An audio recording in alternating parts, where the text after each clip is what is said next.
In this video, I'll show you how to translate text with Claude AI quickly and easily. This is a simple way to convert text from one language to another.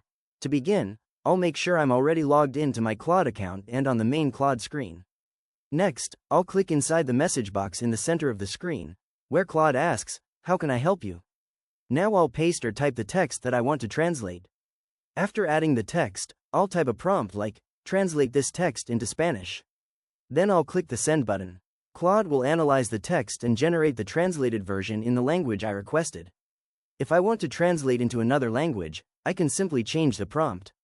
For example, I could type, "Translate this text into French," or "Translate this text into Japanese."